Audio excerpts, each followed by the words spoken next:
আমরা প্রায় সময় কিছু হালকা পাতলা কিছু স্ন্যাক্স খেতে চাই বা কিছু মিষ্টি জাতীয় জিনিস খাবার ইচ্ছে করে। তো এই রেসিপিটা একবার ঘরে বানিয়ে দেখুন, তাহলে আর দোকান থেকে এই রকম স্ন্যাক্স বা লাড্ডু বা যে কোনো কিছু মিষ্টি জাতীয় জিনিস ঘরে আর কিনে এনে রাখবেন না। এইভাবে বানিয়ে রেখে দেবেন, দেখবেন 1 থেকে 2 সপ্তাহ ভালো থাকবে, একদমই খারাপ হবে না। আর ঘরোয়া পদ্ধতিতে এই লাড্ডুগুলো তৈরি করা এতটা সহজ, আপনারা রেসিপিটা না দেখলে একদমই বিশ্বাস করবেন না। দেখুন কত সুন্দর হয়েছে এই লাড্ডুগুলো। তো চলুন বন্ধুরা, কিভাবে বানিয়েছি দেখে নেওয়া যাক। প্রথমে একটা প্লেটের মধ্যে নিয়ে নিচ্ছি 1 কাপ সুজি। সুজিটা এখানে চিকন বা মোটা যে কোনো দানার সুজি নিতে পারবেন। আর সেম কাপ দিয়েই 1 কাপ আটা নিয়ে নিলাম। এখন আমি একই কাপ মেপে 1/2 কাপ বেসন দিয়ে দিচ্ছি। এখন শুকনো অবস্থায় ভালো করে কিন্তু এই উপকরণগুলোকে মিশিয়ে নিতে হবে। একদম ভালো করে মিশিয়ে নেবেন। এইভাবে মিশিয়ে নিলে কিন্তু লাড্ডুগুলো খুব সুন্দরভাবে তৈরি হবে আর খেতেও খুব ভালো লাগবে। প্রত্যেকটা টিপস ফলো করে আপনারা লাড্ডুগুলো বানাবেন, দেখবেন খেতে অসম্ভব সুন্দর হবে। ভালো করে মিশিয়ে নেওয়ার পর দিয়ে দিচ্ছি 2 টেবিল স্পুন ঘি। ঘিটা দেওয়ার পর খুব ভালো করে কিন্তু মেখে নিতে হবে। আর আপনারা এখানে অবশ্যই ঘি দেবেন, ঘিটা দিলে কিন্তু লাড্ডুগুলোর ফ্লেভার খুব ভালো আসবে। এই দেখুন ভালো করে কিন্তু হাত দিয়ে মেখে নিচ্ছি।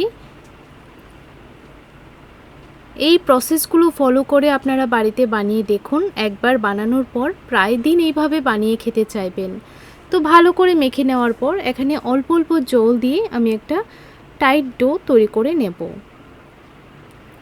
একদম নরম করে মাখবেন না, একটু টাইট করে ডোটা মেখে নেবেন।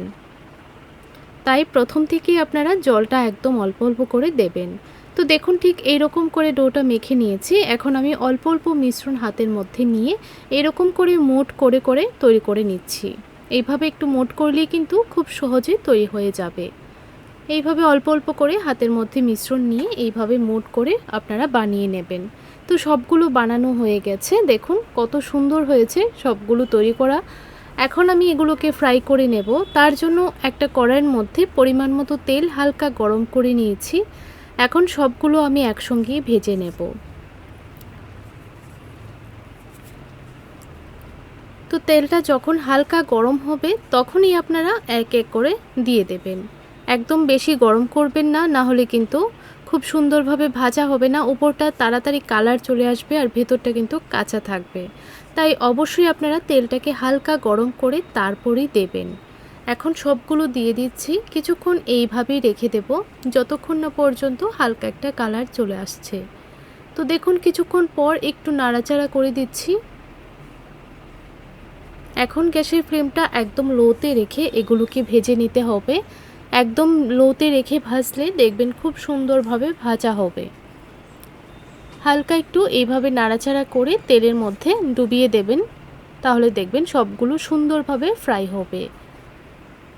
তো কিছুক্ষণ পর দেখুন উল্টিয়ে দিচ্ছি, যখন দেখবেন এইরকম একটা হালকা কালার চলে এসেছে তখন আপনারা উল্টিয়ে পাল্টিয়ে দিয়ে দেবেন। উল্টিয়ে পাল্টিয়ে দিলে ভালো করে কিন্তু সবটা সাইড ভাজা হবে। তো দেখুন কত সুন্দর একটা কালার এসেছে। প্রায় 5 থেকে 6 মিনিট সময় নিয়ে কিন্তু এগুলোকে ভেজে নিয়েছি। যখন দেখবেন এইরকম একটা কালার চলে এসেছে তখন আপনারা তেল থেকে ছেঁকে নামিয়ে নেবেন। তেলটাকে ভালো করে ঝরিয়ে নেবেন।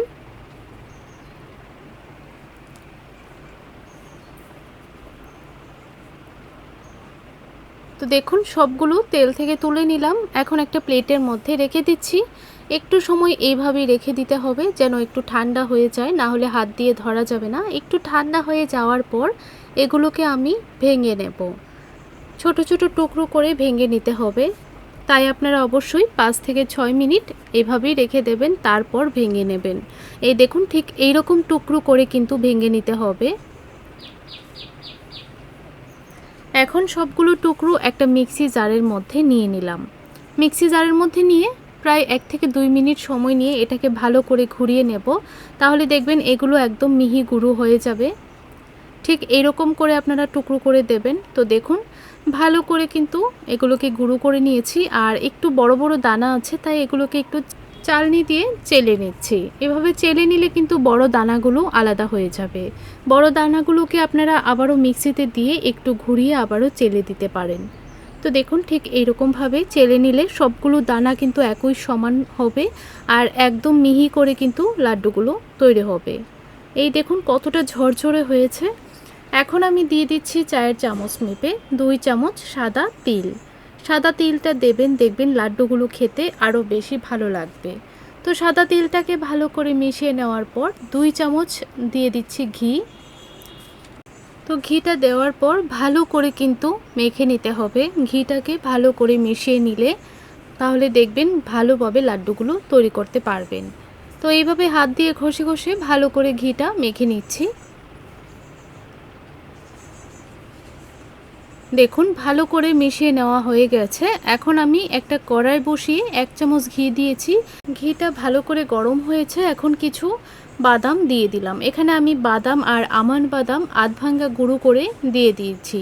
আপনারা চাইলে এখানে যে কোনো ড্রাই ফ্রুট দিতে পারেন, যেমন কিশমিশও দিতে পারবেন। তো ভালো করে ভেজে নেওয়ার পর এখন বাদামগুলোকে এই মিশ্রণটার উপর ছড়িয়ে দিলাম। কড়াইয়ের মধ্যে দিয়ে দিচ্ছি 2 কাপ চিনি। এখানে আমি ছোট কাপ মেপে চিনিটা দিয়ে দিচ্ছি। সামান্য একটু জল দিয়ে দিলাম। এখন শিরাটা তৈরি করে নেব। শিরাটা যেন একদম ঘন না হয়, একটু পাতলা থাকতেই কিন্তু শিরাটা নামিয়ে নিতে হবে। চিনিটা ভালোভাবে মেল্ট হয়ে গেলেই শিরাটাকে নামিয়ে নিতে হবে। প্রায় 2 থেকে 3 মিনিট সময় নিয়ে শিরাটা তৈরি করে নিয়েছি। দেখুন ভালো করে কিন্তু চিনিটা একদম মেল্ট হয়ে গেছে। প্রায় 2 থেকে 3 মিনিট জাল করা হয়ে গেছে। এখন এটাকে নামিয়ে একটু ঠান্ডা করে নেব। তো একটু ঠান্ডা হয়ে যাক, অন্যদিকে আমি বাদামগুলোকে ভালো করে মিশিয়ে নিচ্ছি। এই ছোট্ট ছোট্ট টিপস ফলো করে যদি আপনারা লাড্ডুগুলো তৈরি করেন তাহলে দেখবেন লাড্ডুগুলো খেতে একদম দোকানের লাড্ডুর মতোই মনে হবে আর দেখে বোঝাই যাবে না যে এগুলো বাড়িতে তৈরি করা হয়েছে।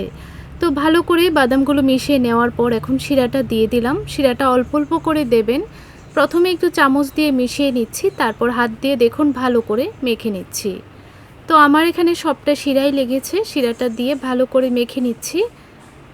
ভালো করে মেখে নেওয়ার পর এখন হাত দিয়ে অল্প অল্প করে মিশ্রণ নিয়ে এইভাবে লাড্ডুর আকারে বানিয়ে নিচ্ছি।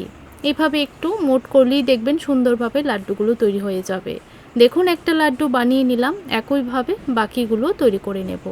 তো বন্ধুরা, আপনাদের কাছে এই লাড্ডুর রেসিপিটা কেমন লাগলো কমেন্ট করে জানাতে ভুলবেন না।